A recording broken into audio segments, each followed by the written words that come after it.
amados, vamos então abrir a palavra de Deus, o livro do profeta Malaquias.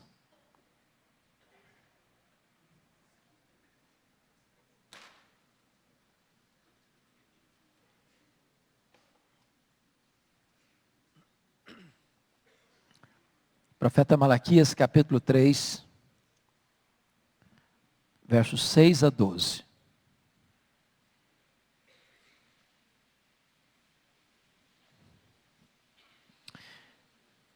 Malaquias 3, 6 a 12. Vamos juntos ler essa passagem? Vamos todos? Porque eu, o Senhor, não mudo. Por isso vós, ó filhos de Jacó, não sois consumidos. Desde os dias de vossos pais, vos desviastes dos meus estatutos, e não os guardastes. Tornai-vos para mim, e eu me tornarei para vós outros, diz o Senhor dos exércitos. Mas vós dizeis, em que havemos de tornar? Roubará o homem a Deus? Todavia vós me roubais, e dizeis, em que te roubamos? Nos dízimos e nas ofertas. Com maldição sois amaldiçoados, porque a mim me roubais, vós a nação toda. Trazei todos os dízimos à casa do tesouro, para que haja mantimento na minha casa. E provai-me nisso, diz o Senhor dos exércitos, se eu não vos abrir as janelas do céu, e não derramar sobre vós bênção sem medida. Por vossa causa repreendei o devorador, para que não vos consuma o fruto da terra. A vossa vide no campo não será estéril, diz o Senhor dos exércitos. Todas as nações vos chamarão felizes, porque vós sereis uma terra deleitosa, diz o Senhor dos exércitos. Amém. Irmãos queridos, esse povo a quem Malaquias se dirige, porque não quis ouvir Deus no passado, foi levado para uma amarga escravidão na Babilônia por 70 anos, no ano 586 a.C. Essa escravidão durou 70 anos. E em 516 a.C., eles retornaram à sua terra, Jerusalém, mas a cidade estava debaixo de escombros, debaixo de opróbrio, de grande miséria. Os inimigos ao redor oprimiam ainda mais o povo. Em 440 a.C., Deus envia Neemias a essa cidade, para reconstruir os muros da cidade, para fazer uma reforma religiosa nessa cidade. Mas passou-se mais uma geração, depois daquele momento de reforma, e aí entra a geração de Malaquias. Estamos falando em torno de 400 a.C. E na época de Malaquias, a religião estava em decadência. O templo estava em decadência. O culto estava em decadência. Os sacrifícios estavam em decadência. As pessoas não honravam a Deus. As pessoas não honravam o culto. As pessoas não honravam os sacrifícios. O profeta chega a denunciar que quando um animal ficava doente ou cego, esse eles ofereciam para Deus. Quando uma fera dilacerava uma ovelha no campo, e ela estava para morrer, então o povo dizia, vamos dar para Deus. Para Deus qualquer coisa serve. E diz a Bíblia que a família estava em decadência. O divórcio era feito por qualquer motivo. A vida espiritual do povo estava em colapso. E nesse momento, Deus se apresenta para chamar o povo a uma reforma, a um tempo de restauração. E a primeira esperança de restauração é o próprio caráter imutável de Deus. Veja comigo o verso 6. Porque eu, Senhor, não mudo, por isso vós, ó filhos de Jacó, não sois consumidos. Apesar do nosso erro, apesar do nosso pecado, apesar da nossa transgressão, apesar da nossa negligência, apesar do nosso descaso, Deus não muda conosco. Ele não pode nos amar mais, nem Ele nos ama menos. O amor dele é contínuo, é constante, é perseverante, é absoluto. Porque Deus não muda a esperança de reforma para o meu e para o seu coração. Porque Deus não muda a esperança para que nós nos voltemos para Ele e sejamos restaurados. Segundo lugar, a restauração está disponível mediante um convite generoso de Deus. Veja comigo o verso 7. Desde os dias de vossos pais vos desviastes dos meus estatutos e não os guardastes. Note você a paciência de Deus com o seu povo. Deus tem sido paciente com você? Deus tem sido tolerante com você? Deus tem dado uma segunda chance, uma outra chance, uma nova chance, outra chance para você? Foi sempre assim. E é porque Deus é perseverante no seu amor, é que nós não somos consumidos. Mas notem ainda o profundo anseio de Deus por nós. Diz o verso 7, tornai-vos para mim. Meus irmãos, nós devemos buscar a Deus. E a Bíblia diz, buscar-me-eis e me achareis, quando me buscares de todo o vosso coração. Mas eu quero dizer para você que antes de você buscar a Deus, Deus está buscando você. Deus está interessado em você. Deus quer o seu coração. Deus está conclamando você com veemência. Tornai-vos para mim. Tornai-vos para mim. Tornai-vos para mim. E notem a dinâmica relacional dos restaurados. E Deus diz assim, e eu me tornarei para vós outros, diz o Senhor dos Exércitos.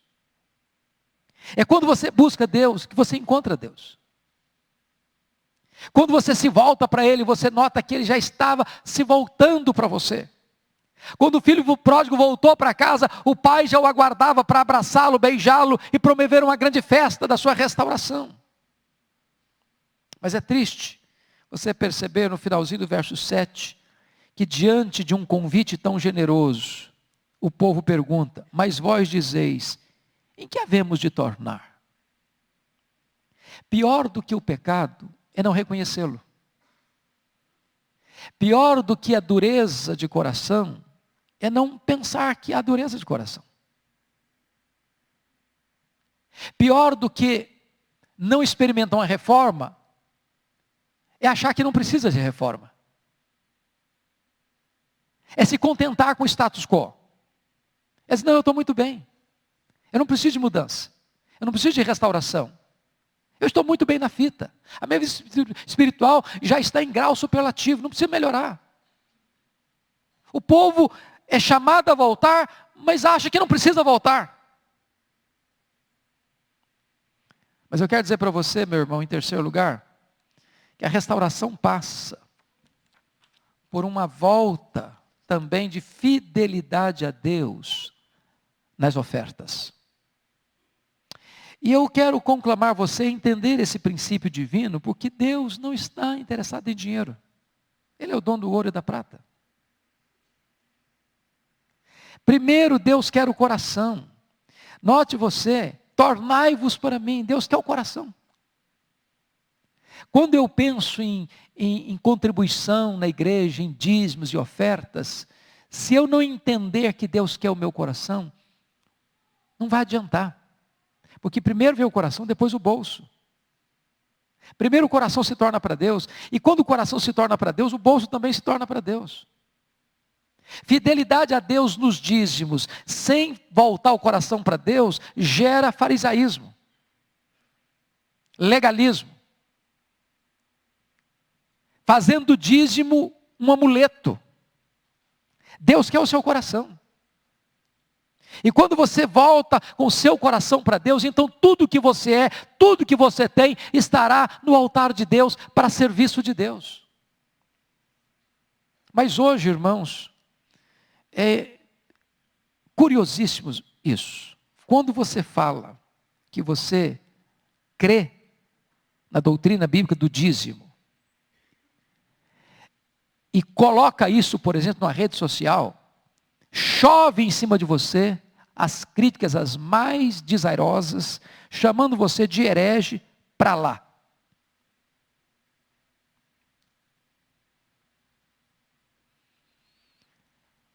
Entretanto, a palavra de Deus não mudou. Ela é atual, ela é viva, ela é eterna, ela jamais ficará caduca. E as desculpas que as pessoas encontram para não serem fiéis a Deus nos dízimos são as mais sutis possíveis. Por exemplo, a pessoa diz, não, eu não sou dizimista porque o dízimo é da lei e eu estou debaixo da graça. Ok. Mas quando você lê a Bíblia, você vai notar que o dízimo era praticado antes da lei. Abraão pagou o dízimo. Jacó prometeu a Deus pagar o dízimo. E a lei não tinha sido instituída ainda. O dízimo foi referendado na lei. O dízimo está presente nos livros da lei, nos livros poéticos, nos livros históricos, nos livros proféticos, nos evangelhos, nas epístolas. Em toda a Bíblia. E Jesus Cristo denuncia os fariseus. Ai, vós, escribas e fariseus, porque dais o dízimo do endro, da hortelã e do cominho. Mas negligenciais o principal da lei, a justiça, a misericórdia e a fé. Devias fazer essas coisas sem omitir aquelas. Aqueles que dizem que não são dizimistas porque o dízimo é da lei, então eles deveriam também estar desobrigados da justiça, da misericórdia e da fé, porque também são da lei. E Jesus Cristo é categórico, você deve praticar a justiça, a misericórdia e a fé, mas você não deve omitir a devolução dos dízimos. Outras pessoas argumentam, bom, eu não sou dizimista porque o que eu ganho é muito pouco. Se eu entregar o dízimo, não vai sobrar nada para mim. E sabe, irmão, esse argumento é muito usado ainda hoje. Mas sabe o que a Bíblia diz? Dízimo não é sobra, dízimo é primícia. Honra o Senhor com as primícias de toda a tua renda, então se encherão os teus celeiros, transbordarão de vinho os teus lagares. Deus é digno das primícias e não da sobra. Sobra não é para Deus. E isso estava acontecendo lá com Malaquias. O animal ficava doente, ia morrer mesmo, vão dar para Deus. O animal ficava cego, vai morrer mesmo, não serve para nada, vão dar para Deus. O animal ficava dilacerado, vão dar para Deus. Vão dar para Deus a sobra. Não, Deus é Deus de primícias. E mais. Quando você retém o dízimo de Deus, sabe o que vai acontecer? Está lá no profeta Ageu. Você vai receber salário e botar num saco furado. O que você reteu nas mãos, Deus não vai deixar sobrar. Ele que está dizendo isso. Outros dizem, não, eu não sou dizimista, sabe por quê? Porque eu dou oferta. E eu sou até generoso nas ofertas. Ok. É bênção ser um ofertante. Entretanto, o dízimo não pode ser substituído só pela oferta. Dízimo é dívida. Primeiro você paga a dívida, depois você dá presente. Eu não posso dever R$1.000 no banco e chegar lá com a intenção de quitar a minha dívida de R$1.000 e levar um presente para o gerente de R$100. Se eu quero dar um presente, pago a dívida, depois eu oferto. Então oferta não é substituto do dízimo, oferta é complemento. É um gesto de gratidão. Mas deixa eu dizer para você, meu amado. Quando eu retenho o dízimo de Deus, 3 coisas acontecem na minha vida. Primeiro, quando eu retenho o dízimo, eu estou, na linguagem do versículo 8, roubando a quem? A Deus. A palavra roubar aqui, no hebraico, não é pegar furtivamente. Não é o batedor de carteira que pega sem você notar. A palavra roubar aqui traz a ideia de assaltar, afrontosamente. De tomar com violência. Porque o dízimo, eu não dou dízimo. Eu entrego o dízimo. Eu dou o que é meu. O dízimo é santo ao Senhor. Portanto, não entregar o que não é meu, a Bíblia chama de roubo. Então, se eu retenho o dízimo, eu estou roubando de Deus. Segundo, note comigo, quando eu não entrego o dízimo, eu estou roubando a mim mesmo. Porque quando eu entrego o dízimo, o que vai acontecer? O devorador vai estar lá. E Deus está dizendo: por vossa causa repreendei o devorador, para que não vos consuma o fruto da terra. Entender isso é tão importante, irmãos. Sabe por quê? É Deus quem te dá vida, é Deus quem te dá saúde, é Deus que dá inteligência, é Deus que dá o salário, é Deus que dá a sua empresa, é Deus que dá a sua prosperidade, é Deus quem dá tudo para você. A bênção de Deus enriquece, e com ela não tem desgosto. Quando eu retenho o dízimo na ideia de que 90% é mais do que 100%, matematicamente está certíssimo. Mas 90% com a bênção de Deus vale mais do que 100% debaixo do juízo de Deus. Quando você pensa que reter o dízimo vai melhorar a sua vida financeira, você está laborando contra você mesmo. É um princípio bíblico.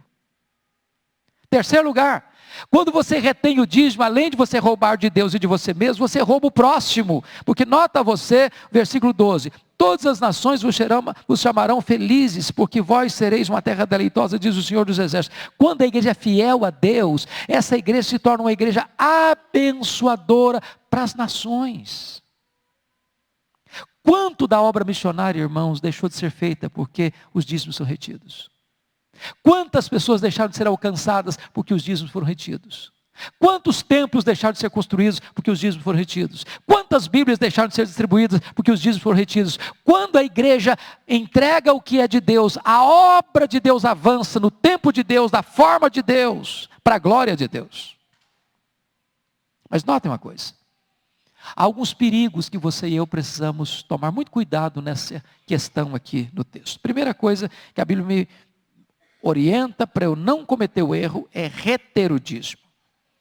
Você pode ler comigo de novo o verso 8, por favor? Roubará o homem a Deus? Todavia, vós me roubais e dizeis: em que te roubamos? Nos dízimos, nas ofertas. Então, roubar aqui é reter, tomar o que não é meu. Se já está comigo e eu não devolvo, eu estou fazendo o quê? Retendo o alheio. Reter o dízimo é ficar com o que não é nosso. É apropriar-se indebitamente do que não nos pertence. Esse é um erro terrível, perigosíssimo. Segundo erro, que eu preciso tomar muito cuidado, é subtrair parte dele. Olha comigo o verso 10. Você pode ler a parte A do verso 10 comigo? Trazei todos os dízimos à casa do tesouro. Quantos dízimos devem ser trazidos? Todos os dízimos. Então, não só reter é um erro, mas reter parte também é um erro.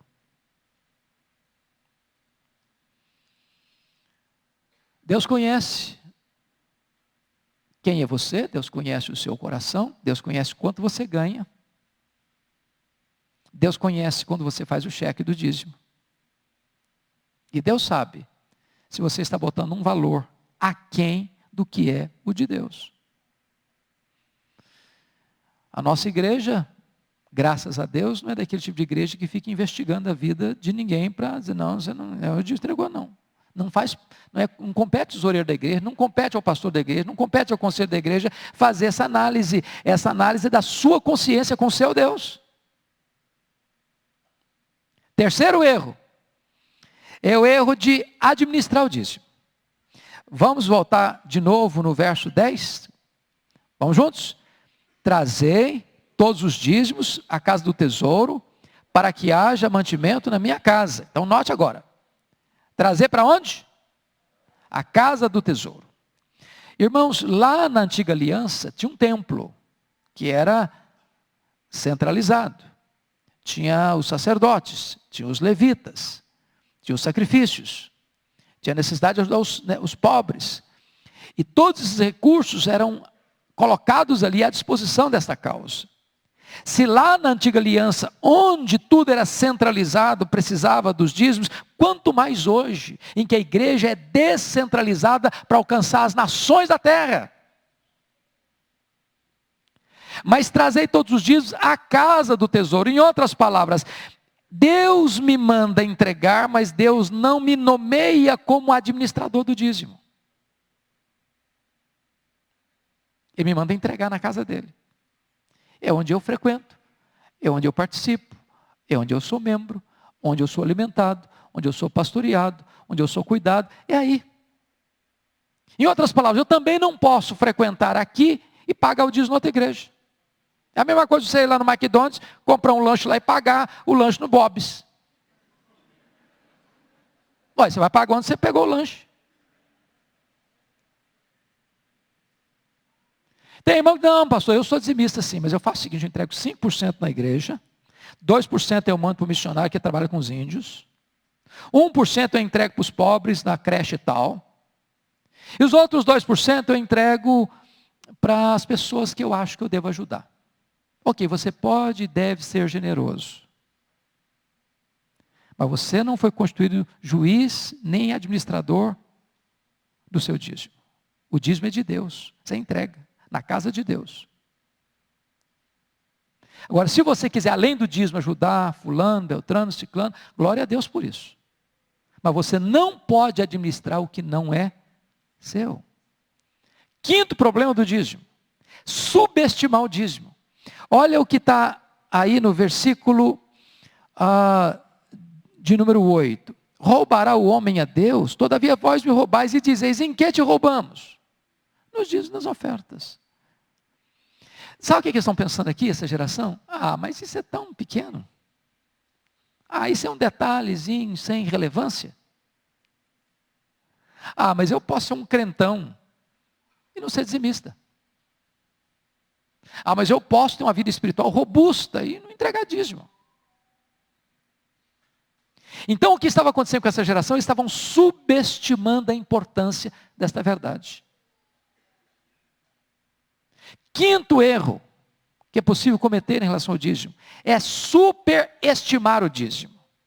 Não está aqui em Malaquias, não, mas está em Mateus 23, 23. Os fariseus, eles superestimavam o dízimo. Eles entendiam o seguinte: eu sou dizimista até da hortaliça que eu colho lá na minha horta. E achavam que pelo fato de darem o dízimo do endro, da hortelã e do cominho, isso era um salvo-conduto. Isso era uma espécie de amuleto espiritual, que eles estavam protegidos, que não havia nenhuma chance de qualquer problema acontecer na vida deles. Isso me lembra, pastor Arival, de um livro que li recentemente, de um cidadão brasileiro, que escreveu um livro sobre Jó. E ele afirma no livro dele, categoricamente, que Jó não era dizimista. E aí eu li o livro, tornei a ler de novo, li outra vez, falei, meu Deus, mas onde esse camarada tirou isso? Que não está nada no livro de Jó falando desse assunto. E a conclusão dele: Jó não era dizimista, porque se ele fosse dizimista, nem Deus podia tocar na vida dele. Aí você começa a perceber que o cara superestimou o dízimo. Não, mas não é para tanto não. Você é dizimista, você pode enfrentar problemas, você pode passar por luta, você pode passar por desemprego, você pode ficar doente, você pode ser provado. Então o fato de você ser fiel a Deus não blinda você.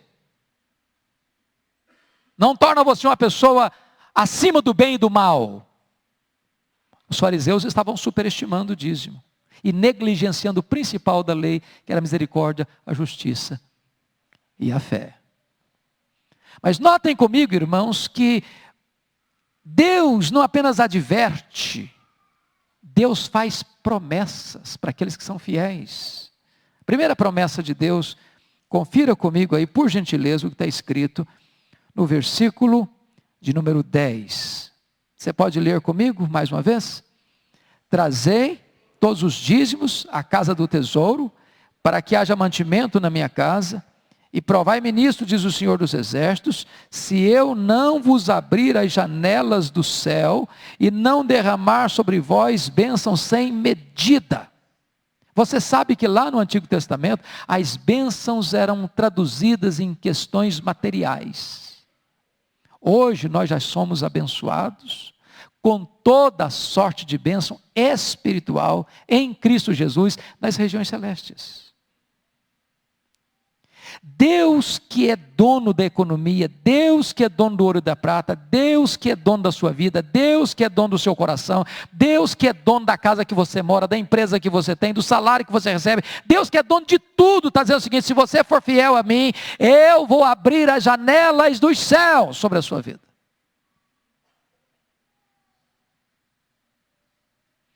Ô, irmãos, eu sou pastor há 35 anos. Já conversei com tanta gente. Eu nunca vi um crente, ao longo da minha vida, e nem na literatura, e nem acho que na história da igreja, que chegou à seguinte conclusão: olha, depois que eu me tornei um dizimista, fiquei mais pobre. Minha vida degringolou. Minha vida financeira bagunçou. Não conheço ninguém. Que Deus não erra, irmãos. Deus não erra. Deus sabe o poder que o dinheiro tem no coração do homem. Aliás, a única entidade que Jesus Cristo chamou de Senhor, além de Deus, foi o dinheiro. Ninguém pode servir a dois senhores, a Deus e as riquezas. Foi Jesus Cristo quem disse: onde estiver o teu tesouro, aí estará o teu coração. O problema da fidelidade nos dízimos é um problema de coração, não é uma questão financeira. Deus não precisa de dinheiro. Deus precisa e quer e exige fidelidade. Isso é um símbolo, isso é um emblema. E a promessa dele é essa: se você for fiel, Ele vai abrir as janelas dos céus, e Ele vai derramar bênçãos sem medidas. Não apenas bênçãos materiais, irmãos. Nós vivemos numa sociedade que pensa só no ponto de vista do econômico, do financeiro, do material, do físico, do temporal. Deus é Deus que abençoa com bênçãos não apenas materiais, mas sobretudo bênçãos espirituais. Porque há muitas pessoas, irmãos, que são pobres e são prósperas. Há muitas pessoas que são ricas e são miseráveis. Há muitas pessoas que têm muito e são infelizes. Há muitas pessoas que têm pouco e são muito felizes. O que Deus promete para você é derramar bênçãos sobre a sua vida. Segunda coisa, segunda promessa. Olha comigo aí, versículo de número 11. Deus promete repreender o devorador, por vossa causa repreendei o devorador, para que não vos consuma o fruto da terra, e vossa vide no campo não será estéril, diz o Senhor dos Exércitos. Deus não apenas abre as janelas dos céus em cima, mas Deus repreende o devorador embaixo. E há muitos devoradores, que você não conhece, que eu não conheço, que são às vezes visíveis, outros são invisíveis, que estão muitas vezes minando a nossa vida, minando a nossa família, minando o nosso casamento, minando os nossos relacionamentos, minando o nosso trabalho, minando a nossa alegria, minando a nossa paz, minando a nossa vida. E Deus é o Deus que promete que quando você é fiel a Ele, Ele vai repreender o devorador, Ele vai pôr a sua mão de bênção sobre a sua casa, sobre a sua vida, sobre o seu trabalho, sobre o seu coração, sobre a sua jornada espiritual. Terceiro e último lugar, Deus promete para você uma vida plenamente feliz. Olha o versículo 12. Todas as nações vos chamarão felizes, porque vós sereis uma terra deleitosa, diz o Senhor dos Exércitos. Ou seja, em vez de maldição, conforme está o versículo 9, Deus traz o quê? Alegria. Deus traz o quê? Felicidade. Deus traz o quê? Deleite. Deus traz o quê? Prosperidade. Deus traz o quê? Bênção. Em outras palavras, nós estamos diante de uma escolha, ou bênção ou maldição. E notem que quando a igreja é fiel, isso impacta as nações. Todas as nações. Todas as nações. Portanto, não estamos falando de dinheiro. Estamos falando de algo extremamente espiritual. Mas eu queria concluir essa fala com uma exortação do próprio Deus. Porque, meu irmão, eu acho o seguinte: se você, eu não vou perguntar quem é, não vou pedir para ninguém levantar o braço. Mas se você ainda não é um dizimista, talvez você esteja pensando de forma da lógica cartesiana, que 100% é mais do que 90%. Que dízimo é 10%, não é 9%, não é 7%, não é 8%, é 10%. Isso é o mínimo. Depois tem as ofertas. Você diz, mas não pode ser, mas como assim? Nunca que 90% tem que valer mais do que 100%. Pois é melhor 90 com a bênção de Deus do que 100% com juízo. E se você tem dúvida, e se você não acredita nisso, e se você acha que isso não tem sentido de ser, Deus, não eu, Deus, está dizendo aí no versículo 10, fazei prova de mim. Faça a prova. Deus está dando uma chance para você fazer um teste. Deus está desafiando você, faça um teste, faça uma prova.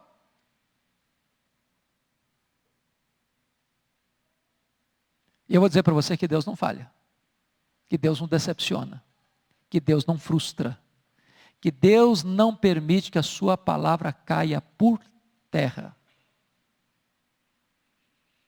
Então está lançado o desafio para você hoje. Eu não sei quantos que estão aqui hoje que ainda não têm o privilégio e a bênção de ser um dizimista fiel. Faça esse teste, faça essa prova. É Deus quem está falando para você. Daqui a pouco você vai me responder. Valeu a pena. Eu nunca me esqueço de um testemunho de um pastor, colega meu, que recebeu uma carta de uma ovelha. Foi ovelha dele 10 anos. Depois ela se transferiu para outra igreja. E um dia mandou uma carta para o pastor, disse, ô pastor, que pena, fiquei 10 anos, o senhor nunca me falou, nunca me ensinou sobre a bênção de ser um dizimista. Agora eu estou numa igreja que eu aprendi isso. Quantas bênçãos eu me privei, de quantas bênçãos eu me privei. Irmãos, Deus é abençoador. Ninguém pode ser mais generoso do que Deus. Ninguém pode ser mais doador do que Deus. Ninguém pode ser mais protetor do que Deus. Ninguém pode ser mais galardoador do que Deus. Se existe alguém que não tem interesse que você sofra, que você fica gemendo, passando dificuldade, isso é Deus. Se Ele permite você passar por lutas, é para provar no sentido de fortalecer, de tonificar as musculaturas da sua alma. Mas faça prova de Deus. E você verá que Deus é bom. Que Deus é bom. Que Deus é bom. Ele quer o seu coração. Porque se Ele ganhar o seu coração, o bolso vem junto. Não é possível entregar o coração sem entregar o pacote inteiro. Que Deus nos ajude a experimentarmos uma profunda reforma nesta área tão importante da nossa vida. Curva sua fronte, por gentileza. Deus, nós queremos te agradecer, porque a tua palavra é viva, é poderosa, é atual, é oportuna, é direta. Muito obstante, Deus, muita gente hoje esteja tentando desconstruir esta verdade da tua palavra, tentando desobrigar as pessoas de serem fiéis a ti nesta área. Nós entendemos que seja mentiroso todo homem e Deus seja verdadeiro. Passa o céu e a terra, a tua palavra não vai passar. Nem um tio da tua palavra vai cair por terra. E eu te peço nesta manhã, meu Deus, em nome de Jesus, que tu nos ajudes a entendermos que tu és o dono do ouro e da prata. Que tu és o dono de todas as coisas. Nós não temos nada, não trouxemos nada e não levaremos nada. Nós somos apenas administradores daquilo que é teu. Então nos ajude a sermos fiéis na administração. Nos ajude, Deus, a entender que se tu requeres 1/10 daquilo que tu nos dás, é porque tu queres nos tirar dessa escravidão de que as coisas nos dominam. Mas que o nosso coração é teu. Aqueles que têm dificuldades, meu Deus, que já tentaram fazer isso, não conseguem, meu Deus, dá a eles perseverança, dá a eles alegria de serem dizimistas, dá a eles experiências contigo, pois é a tua palavra que está nos ensinando a fazermos prova de ti. Então, Deus, nos ajude na fraqueza da nossa fé e fortalece o coração da tua igreja. para que ela seja fiel ao Deus fiel. Glória ao teu nome, porque tu não mudas, e por esta razão é que nós não somos consumidos. Agradecemos-te em nome de Jesus. Amém.